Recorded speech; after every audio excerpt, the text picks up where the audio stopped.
আপনি কি কখনো জিনের কাহিনী শুনেছেন? যদি শুনে থাকেন তবে এই কাহিনী এবং এই মুভির কনসেপ্টের পাশাপাশি মুভিতে দেখানো জিন ও মানুষের লাভ অ্যাঙ্গেলটিও আপনার খুব পছন্দ হবে। তাই সময় নষ্ট না করে চলুন শুরু করি আজকের কাহিনী। কাহিনীর শুরুতে আমাদের অ্যালেথিয়া নামের একজন প্রফেসরকে দেখানো হয়, যে বিমানে করে ইস্তাম্বুল যাচ্ছিল। অ্যালেথিয়া ইস্তাম্বুলেও লেকচার দেওয়ার জন্যই যাচ্ছিল। সে যখন ইস্তাম্বুল পৌঁছে এয়ারপোর্ট থেকে বাইরে বের হয়, তখন একজন অদ্ভুত দেখতে উজ্জ্বল ও খাটো গড়নের লোক তার কাছে আসে এবং অ্যালেথিয়ার মালামাল ধরে তাকে সাহায্য করতে শুরু করে। অ্যালেথিয়ার কাছে এসব বেশ অদ্ভুত লাগছিল। সে বুঝতেই পারছিল না যে আসলে এসব কি হচ্ছে। সে কিছু করার আগেই তার বন্ধুরা সেখানে চলে আসে এবং অ্যালেথিয়া তাদের সাথে দেখা করতে শুরু করে। তারপর যখন অ্যালেথিয়া গাড়িতে বসে এয়ারপোর্ট থেকে যেতে থাকে, তখনও সে শুধু সেই অদ্ভুত লোকটির কথা ভাবছিল এবং সে তার বন্ধুদেরও তার কথা বলে। কিন্তু তার বন্ধুরা বুঝতেই পারছিল না যে সে আসলে কি নিয়ে কথা বলছে। তখনই তার এক বন্ধু হঠাৎ মজা করে বলে যে তুমি ইস্তাম্বুলে আছো আর হতে পারে কোনো জিন তোমার পিছে লেগেছে। যার পর সবাই হাসি ঠাট্টায় অ্যালেথিয়ার কথাগুলো ইগনোর করে দেয়। এক দীর্ঘ জার্নির পর অ্যালেথিয়া সেখানে পৌঁছে যায় যেখানে তাকে সেমিনার দিতে হবে। সেখানে অ্যালেথিয়া এবং তার বন্ধুরা বিশ্বের প্রাকৃতিক দুর্যোগের ওপর সেমিনার দেয়। এই সেমিনারে অনেক মানুষ এসেছিল, যা থেকে আমরা অ্যালেথিয়ার জনপ্রিয়তার আন্দাজ করতে পারি। এখানে সব ঠিকই চলছিল, কিন্তু যখন অ্যালেথিয়া লেকচার দিচ্ছিল তখনই তার মনে হয় যে সেখানে হয়তো কোনো অপরিচিত লোক আছে যে তাকে এক দৃষ্টিতে তাকিয়ে দেখছে, যাকে মানুষ কম আর ভূত বেশি মনে হচ্ছিল। সে যেভাবে অ্যালেথিয়ার দিকে তাকিয়েছিল তাতে তার মনে হচ্ছিল সে হয়তো এখনই তাকে খেয়ে ফেলবে। তখনই হঠাৎ সেই অপরিচিত লোকটি অ্যালেথিয়ার ওপর অ্যাটাক করে দেয়, যাতে অ্যালেথিয়া খুব ভয় পেয়ে যায় এবং সেখানেই অজ্ঞান হয়ে যায়। এরপর তার বন্ধুরা তাকে সাহায্য করে এবং সেখান থেকে তুলে নিয়ে যায়। এখন আমরা জানতে পারি যে অ্যালেথিয়া অসুস্থ। সে এমন কিছু জিনিস দেখতে পায় যা বাস্তবে নেই এবং সে ছাড়া অন্য কেউ তা দেখতে পায় না। অ্যালেথিয়া নিজেও নিজেকে অসুস্থ মনে করত এবং সেও এই সমস্যায় বিরক্ত হয়ে গিয়েছিল। পরের দিন অ্যালেথিয়া ইস্তাম্বুল ঘোরার জন্য বের হয়। ঘুরতে ঘুরতে তার নজর একটি খুব পুরনো অ্যান্টিক শপে পড়ে। সেই দোকানে অনেক অ্যান্টিক এবং পুরনো জিনিসের কালেকশন ছিল, যেখানে তার একটি খুব পুরনো অ্যান্টিক বোতল পছন্দ হয়ে যায়, যেটির বিষয়ে দোকানদার তাকে বলে যে এই বোতলের বিশেষত্ব হল এর ভেতর থেকে প্রায়ই রক্ত বের হয় এবং সে সেটি বিক্রি করার জন্য বোতলটির অনেক প্রশংসা করতে থাকে। কিন্তু অ্যালেথিয়া তার কথাই বিশ্বাস করে না। সে ভাবে যে এমন কিভাবে হতে পারে যে একটি বোতল থেকে শুধু রক্তই বের হবে। অ্যালেথিয়া একজন প্রফেসর হওয়ার কারণে সবসময় নতুন কিছু শিখতে চাইত। সে জানতে চেয়েছিল যে সত্যি কি সেই বোতলের ভেতর থেকে রক্ত বের হয় কিনা। সে সেই বোতলটির কথা ভেবে খুব কৌতূহলী হয়ে পড়ে, তাই সে সেই বোতলটি কিনে নেয় এবং সেটি সাথে নিয়ে নিজের হোটেলে ফিরে যায়। হোটেলে আসার পর অ্যালেথিয়া প্রথমে শাওয়ার নিতে চলে যায় এবং ফ্রেশ হয়ে সে সেই বোতলের কথাই ভাবে। সে তার রিসার্চের কাজ শুরু করার আগে সেই বোতলটি পরিষ্কার করার সিদ্ধান্ত নেয়। কিন্তু যেমনই সে বোতলটি পরিষ্কার করার সময় তার ঢাকনা খোলে, তার ভেতর থেকে অদ্ভুত কিছু একটা বেরিয়ে আসে, যা দেখে আমাদের মনে হয় যেন সেটি কোনো সুপার এনার্জি। অ্যালেথিয়া বুঝতেই পারছিল না কি হচ্ছে। সেই এনার্জি ধীরে ধীরে বড় হতে থাকে এবং এখন আমরা জানতে পারি যে এই এনার্জি অন্য কিছু নয়, বরং সেই জিন যার কথা এই কাহিনীতে বলা হচ্ছে। সেই জিন বোতল থেকে বের হওয়ার পর অনেক বড় হয়ে গিয়েছিল, কিন্তু এখানে অ্যালেথিয়ার মনে হয় যে এটি হয়তো তার কল্পনা, তাই সে সেই জিনকে ইগনোর করে দেয়। এটি দেখে জিনও খুব অবাক হয়। সে ভাবে যে সে আমাকে দেখে ভয় পাচ্ছে না কেন। তার বেশ অদ্ভুত লাগে, কারণ এর আগে যেই তাকে দেখেছিল সে খুব ভয় পেয়ে গিয়েছিল, কিন্তু অ্যালেথিয়ার তাতে কোনো ভ্রুক্ষেপই ছিল না। এরপর জিনের নজর টিভির ওপর পড়ে। এখানে আমরা ইহাও জানতে পারি যে এই জিন কয়েকশো বছর ধরে সেই বোতলেই বন্দী ছিল, যে কারণে তার কাছে আজকের দুনিয়াটা বেশ আলাদা মনে হচ্ছিল। জিনের সামনে টিভিতে অ্যালবার্ট আইনস্টাইনের ভিডিও চলছিল, যা দেখে জিন অ্যালেথিয়াকে ডাইনি মনে করতে শুরু করে, যে আইনস্টাইনকে কয়েদ করে সেই ডাব্বা অর্থাৎ টিভিতে ধরে রেখেছে। তাই সে আইনস্টাইনকে টিভি থেকে বের করে, আর তখনই অ্যালেথিয়া তাকে বলে যে এসব বিজ্ঞানের কারণে হয়েছে এবং এই টিভিও বিজ্ঞানেরই একটি অংশ। এরপর সে তাকে ইলেকট্রোম্যাগনেটিক ফিল্ড সম্পর্কে বোঝাতে শুরু করে, যার উপর সেই জিন বলে যে আমি ইলেকট্রোম্যাগনেটিক ফিল্ড সম্পর্কে আগে থেকেই জানি এবং আমি নিজেও ইলেকট্রোম্যাগনেট দিয়ে তৈরি। এরপর জিন অ্যালেথিয়াকে জিজ্ঞাসা করে যে তুমি কে এবং তুমি আমাকে দেখে ভয় পেলে না কেন। যার উপর অ্যালেথিয়া তাকে নিজের সম্পর্কে বলে যে সে একজন প্রফেসর এবং ভয় না পাওয়ার বিষয়ে সে তাকে জানায় যে তার একটি রোগ আছে। সে বলে যে ছোটবেলায় তার সাথে একটি দুর্ঘটনা ঘটেছিল যাতে তার পুরো ফ্যামিলির মৃত্যু হয়েছিল, যার পর সে একদম একা হয়ে যায়। তাই সে নিজের কল্পনা থেকে একটি ছেলেকে ইম্যাজিন করা শুরু করে যাতে তার একাকিত্ব অনুভব না হয়। সে সেই ছেলেকে যখন খুশি তখন ইম্যাজিন করে এবং যখন খুশি তাকে চলে যেতে বলে। এভাবেই ধীরে ধীরে অ্যালেথিয়ার কল্পনা শক্তি অনেক স্ট্রং হয়ে যায়, কিন্তু ধীরে ধীরে সেই ছেলের কল্পনা তার জন্য খুব রুড হয়ে যায়, যে কারণে সে অনেক ভয়ানক জিনিস দেখতে পায়। এবং জিনকে দেখেও তার তেমনই মনে হয়েছিল যে এটি হয়তো তার কোনো কল্পনা, আর এই কারণেই অ্যালেথিয়া তাকে দেখে ভয় পায়নি। জিনের তার স্টোরি খুব পছন্দ হয়, তাই সে তাকে বলে যে আমি তোমার যে কোনো 3টি উইশ পূরণ করব।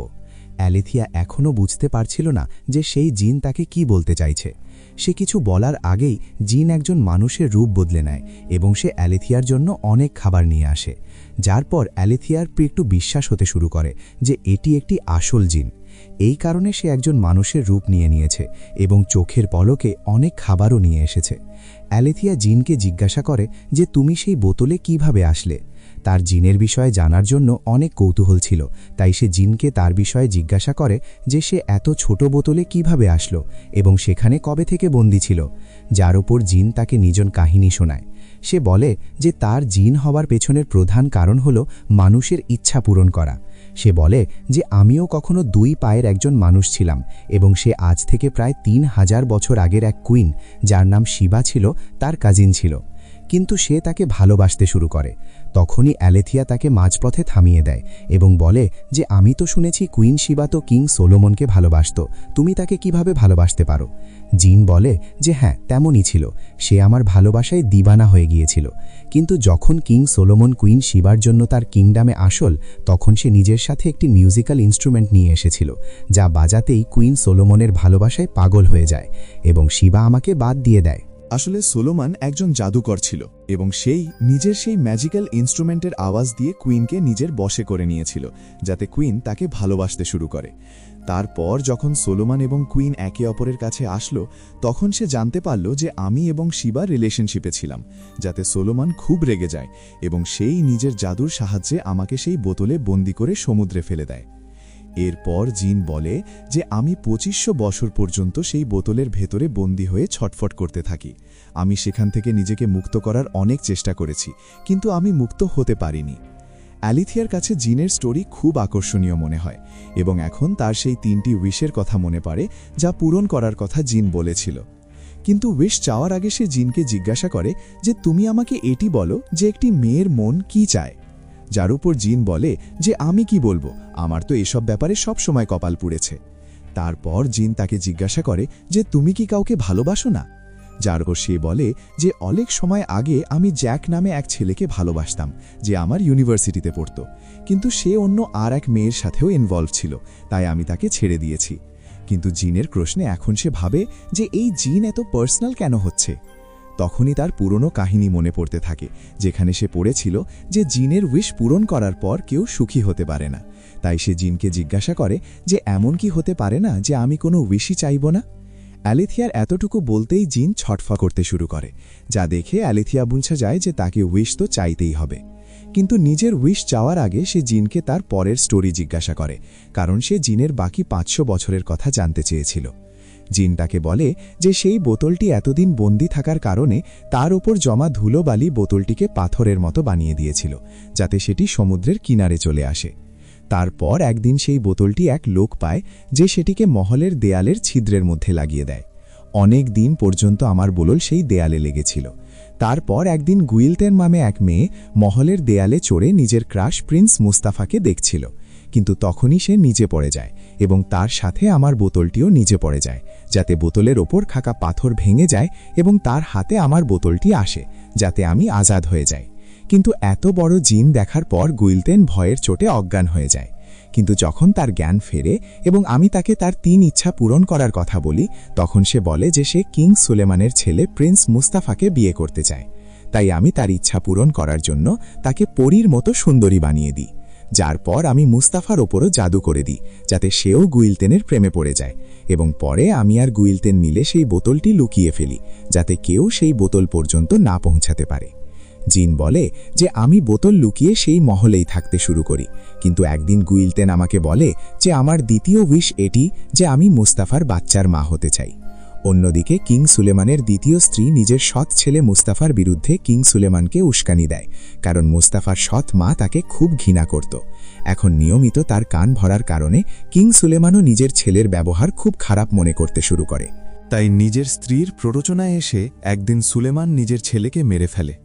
জিন বলে যে অন্যদিকে গুয়েলতেনও খুব ঘমান্ডে থাকত, সে নিজেকে মহারানী মনে করতে শুরু করেছিল এবং আমার থাকার কারণে সে কাউকে কিছু মনে করত না এবং সবার সাথে খুব খারাপ ব্যবহার করত। জিন বলে যে একদিন আমি গুয়েলতেনকে তার শেষ ইচ্ছা জিজ্ঞাসা করলাম, তো সে বলল যে তার কাছে এখন সব আছে এবং এখন তার কোনো কিছুর অভাব নেই, তাই সে আমাকে তার উইশ পরে বলবে। কিন্তু তখনই আমি তাকে বলে দিলাম যে কিং সুলেমান নিজের লোক পাঠিয়ে মুস্তফাকে মেরে ফেলেছে। এটি শুনতেই গুইলতেন পাগল হয়ে গেল এবং কাঁদতে কাঁদতে পুরো মহলে এদিক ওদিক দৌড়াতে লাগল। আমিও তার পেছনে দৌড়ালাম। আমি বারবার তাকে জিজ্ঞাসা করলাম যে তুমি আমাকে তোমার শেষ ইচ্ছা বলে দাও। তখনই সেখানে একটি ম্যাজিক্যাল ক্রিয়েচার অ্যাপিয়ার হলো এবং সে আমাকে বলল যে আমি কাউকে উইশ চাওয়ার জন্য ফোর্স করতে পারি না। তখনই সেখানে কিছু সিপাহী চলে এলো এবং তারা গুইলতেনকে ধরে পানিতে ফেলে দিল। কিন্তু সিপাহীদের চলে যাওয়ার পর যখন আমি তাকে বাইরে বের করলাম ততক্ষণে সে মারা গিয়েছিল।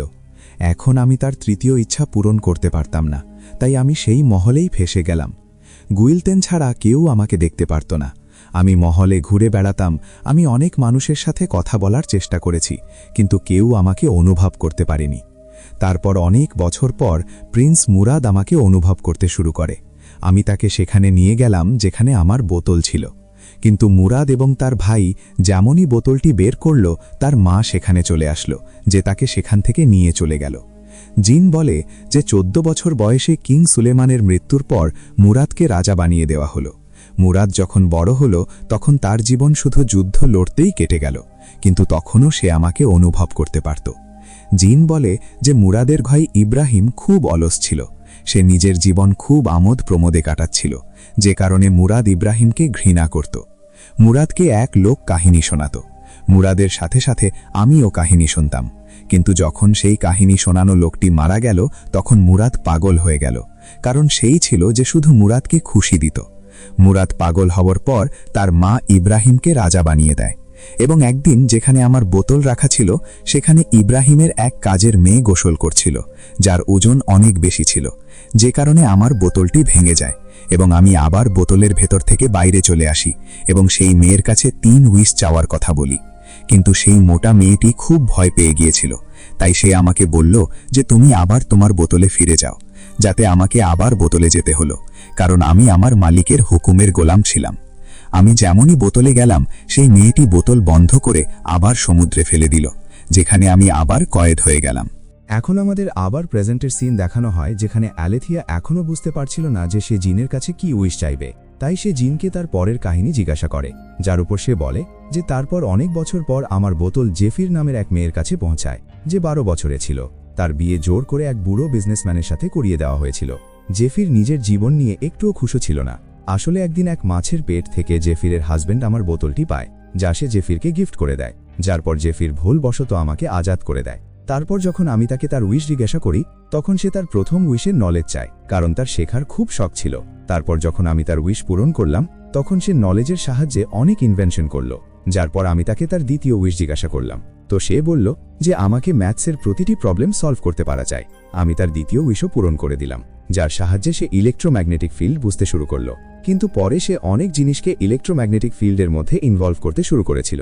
এই সময় আমার জেফিরের সাথে ভালোবাসা হয়ে গিয়েছিল এবং আমি চাইতাম না যে জেফির আমার কাছে তার লাস্ট উইশ চাক।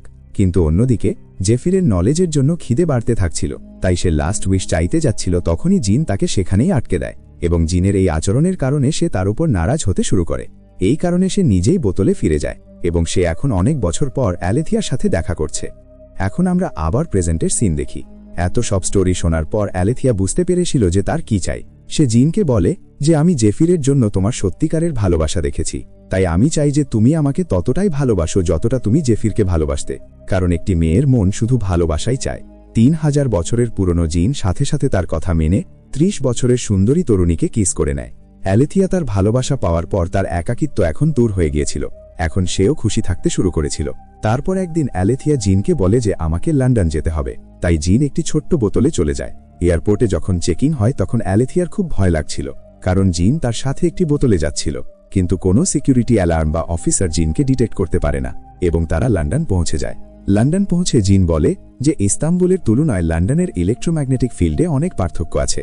সে নিজে ইলেকট্রোম্যাগনেটের তৈরি ছিল, তাই সে রেডিও এবং টিভি সিগন্যালের আওয়াজ শুনতে পারছিল, যাতে তার পুরো শরীরের ওপর খুব এফেক্ট পড়ে। অ্যালেথিয়া এটি দেখে খুব চিন্তিত হতে শুরু করে, কিন্তু তখনই জিন তাকে বলে যে কোনো ব্যাপার না, আমি ধীরে ধীরে সেই ফ্রিকোয়েন্সির সাথে থাকা শিখে যাব। তারা দুজন একে অপরকে খুব ভালোবাসতে শুরু করে, কিন্তু জিন ভেতরে ভেতরে খুব অসুস্থ হতে শুরু করে। তার খুব কষ্ট হচ্ছিল, যার বিষয়ে সে অ্যালেথিয়াকে বলতে চাইছিল না। একদিন জিনকে অ্যালেথিয়া বেসমেন্টে পায়, যেখানে তার অবস্থা খুব খারাপ হয়ে গিয়েছিল। সে দেখে যে জিনের বডির পার্টিকেলস আলাদা হতে শুরু করেছে। সে কিছু বলতেও পারছিল না। এটি দেখে অ্যালেথিয়া খুব চিন্তিত হয়ে পড়ে এবং তৎক্ষণাৎ নিজের সেকেন্ড উইশ চেয়ে নেয় যে জিন যেন তার সাথে কথা বলতে শুরু করে। উইশ চাইতেই জিন তার সাথে কথা বলতে শুরু করে, যেন তার কিছুই হয়নি। সে অ্যালেথিয়াকে বলে যে সে একদম ঠিক আছে এবং তাকে খুব ভালোবাসে, যার উপর অ্যালেথিয়া বলে যে আমিও তোমাকে খুব ভালোবাসি এবং তোমার খুশিতেই আমার খুশি। সে নিজের তৃতীয় উইশ চায়। তার থার্ড উইশ এটি ছিল যে জিন আজাদ হয়ে নিজের দুনিয়ায় ফিরে যাক। অ্যালেথিয়ার তৃতীয় উইশ চাইতেই সেই বোতলটি ভেঙে যায়। তারা দুজন তাদের শেষ মুহূর্ত একে অপরের সাথে কাটায় এবং তারপর দেখতে দেখতে জিন গায়েব হয়ে যায়, যার পর অ্যালেথিয়া জিনের সব জিনিসপত্র গুছিয়ে রেখে দেয়। এখন আমাদের 3 বছর পরের সিন দেখানো হয়, যেখানে অ্যালেথিয়া পার্কে এক কাপলকে দেখে জিনকে মনে করতে থাকে। অ্যালেথিয়া এই 3 বছরে নিজের এবং জিনের স্টোরির ওপর একটি বই লিখেছিল, যার নাম ছিল 3 ইয়ার্স অফ লঙ্গিং। যার পর অ্যালেথিয়া সেখান থেকে উঠে চলে যেতে থাকে, কিন্তু তখনই জিন সেখানে তার সাথে দেখা করতে আসে। তারা দুজন একে অপরকে দেখে খুশি হয়। এটি প্রথমবার ছিল না, তারা দুজনই একে অপরকে খুব ভালোবাসত। তাই প্রায় জিন অ্যালেথিয়ার সাথে দেখা করতে আসত, যার সাথে এই ফিল্ম এখানেই শেষ হয়ে যায়। আমরা আশা করি যে এই ফিল্মের কাহিনী আপনাদের পছন্দ হয়েছে। বাকি যদি আপনাদের এমন কোনো বোতল মেলে আর যদি আপনাদের 3টি উইশ চাওয়ার সুযোগ দেওয়া হয়, তবে আপনি কি উইশ চাইবেন আমাদের কমেন্ট করে অবশ্যই জানাবেন। কারণ আপাতত আজকের ভিডিওতে এই পর্যন্তই, কিন্তু আমরা আবার অবশ্যই দেখা করব আরও একটি নতুন আকর্ষণীয় কাহিনীর সাথে। কিন্তু সবসময়কার মতো ততক্ষণ পর্যন্ত ধন্যবাদ।